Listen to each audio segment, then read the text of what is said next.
Ndagusuhuje mukunzi wacu ari nako naguha ikaze. Iyi ni KN Radio ishakira urukumbi ry'amakuru agezweho mu Rwanda ndetse no hanze yarwo. Ni mu karere ka Rutsiro niho hongeye kumvikana inkuru ibabaje, aho abaturage bo muri aka karere barimo batabaza bitewe n'ibyo umuyobozi ugize bamwe muri aka karere yabakoreye ibintu bitari byiza.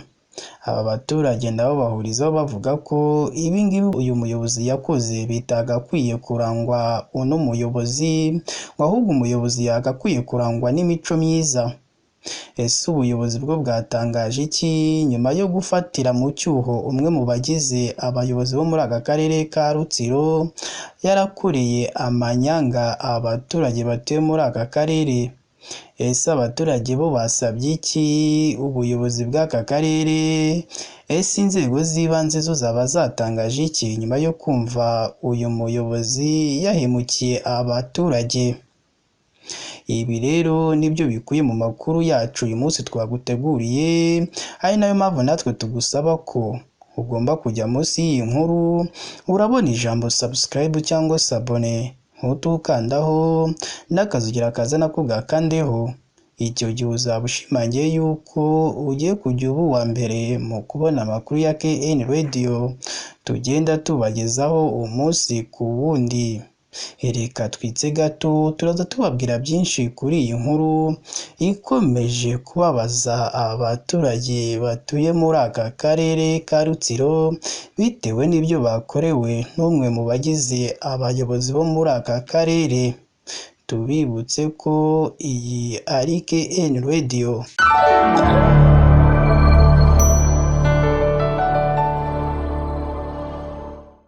Reka nongere mbaye ikaze rero bakunzi ba KN Radio ishakira urukumbi ry'amakuru agezweho mu Rwanda ndetse no hanze yarwo. Mbere na mbere murabizi ko iyo ngiye kubagezaho amakuru yacu mbanza kubabwira ko muba mugomba kujya munsi y'iyi nkuru murabona ijambo subscribe cyangwa se abone, muhite mukandaho ndakazugira kaza nako mugakandeho. Icyo gihe muzamushimangiye yuko mugiye kujya muba ba mbere mu kubona amakuru ya KN Radio tugenda tubagezaho umunsi ku wundi. Ni mu karere ka Rutsiro niho hongeye kumvikana inkuru ibabaje, inkuru yababaje abaturage batuye muri aka karere bitewe n'ibyo bakoreye cyangwa n'ibyo bakorewe n'umuyobozi ugize bamwe muri aka karere ka Rutsiro. Abaturage bataka batabaza ko bakwiye kurenganurwa bitewe n'ibyo bakorewe n'uyu muyobozi ugize bamwe mu bayobora akarere ka Rutsiro.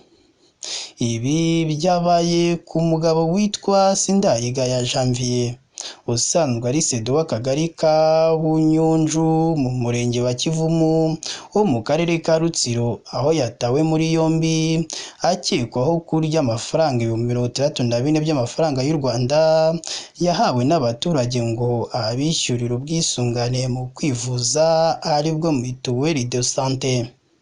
Uyu mugabo Sindayigaya Janvier usanzwe ari sedo w'akagari ka Bunyunju ngo yafashwe mu gitondo cyo kuri uyu wa 13 Kanama 2024 ngo ahagana ku isaha y'isaa 5 zuzuye zo kuri iyi tariki. Ibi kandi bikomeje kubabaza abaturage batabaza ubuyobozi bw'aka karere bavuga ko bakwiye kurenganurwa amafaranga uyu muyobozi w'akagari yabaririye, aka karere kakaba ariko kayishyura. Byemejwe n'umuyobozi w'akarere ka Rutsiro Kayitesi Dativa, aho yahamirije itangazamakuru avuga ko uyu muyobozi yafashwe kirimo gukorwaho iperereza ngo kugira ngo bamenye koko niba ibyo uyu muyobozi yarabikoze cyangwa ibyo abo baturage bavuga ko ari ukuri. Uyu muyobozi w'akarere ka Rutsiro mu magambo ye yagize ati: nibyo koko yarafashwe n'inzego zibishinzwe ndetse inzego zibishinzwe zirimo gukora iperereza ku byo akekwaho, nubwo tutahita tubihamya neza ngo natwe turacyategereje ngo turebe ikizava mu iperereza kugira ngo uyu ukekwaho gukorera bino bintu cyangwa kino cyaha azabihanwe by'intangarugero umunsi umwe azaba yahanwe n'iki cyaha aba baturage barimo baramushinja. Uyu muyobozi w'akarere ka Rutsiro yakomeje avuga ko ikizava mu iperereza bazagitangariza aba baturage barimo barashinja uyu muyobozi w'aka kagari. Uyu muyobozi kandi w'akarere ka Rutsiro yaboneyeho gusaba abayobozi muri rusange kwirinda kurya utw'abaturage baba bavunikiye, ahubwo abibutsa ko bakwiye kunoza ibyo bakora bakita ku baturage ngo kuko nicyo baba bashyiriweho n'ubuyobozi cyangwa na leta. Ngo umuyobozi ugaragaza imico mibi aba akwiye kuyihanirwa. Iyo abaturage bamushinja, iyo abihamijwe, ngo aba agomba abihanirwa by'intangarugero. Hari amakuru avuga ko aya mafaranga y'abaturage uyu mugabo akekwaho kurya yayahawe n'abaturage 7 ku wa 24 Nyakanga 2024, ntiyayishyurira abaturage. Nubwo akimara gufatwa yahise yihakana abo baturage avuga ko ayo mafaranga batigeze bayamuha. Mu baturage bari baratanze amafaranga ko ntibabone ubwishingizi, bavuga ko amafaranga bayatswe n'uwo muyobozi ku gahato, ariko ikibabaje bakaba batari kubasha kujya kwivuza. Uyu umuntu agiye kwivuza akavuga ko yishyuye mituweli, ngo bareba muri mashini ngo bagasanga ngo batarayishyuye, ngo kandi ayo mafaranga barayahaye uwo gitifu w'ako kagari. Aba baturage kandi bavuga ko akarere gakwiye kubishyurira amafaranga yabo kuko uwabambuye ari umukozi w'ako karere. Uretse mu karere ka Rutsiro, mu bice bitandukanye by'igihugu hakomeje kumvikana abaturage bataka ko bishyuye amafaranga y'ubwisungane mu kwivuza ba rwiyemezamirimo bakorana n'Irembo bakayirira, cyangwa bamwe mu bayobozi b'inzego z'ibanze nabo bakayarya.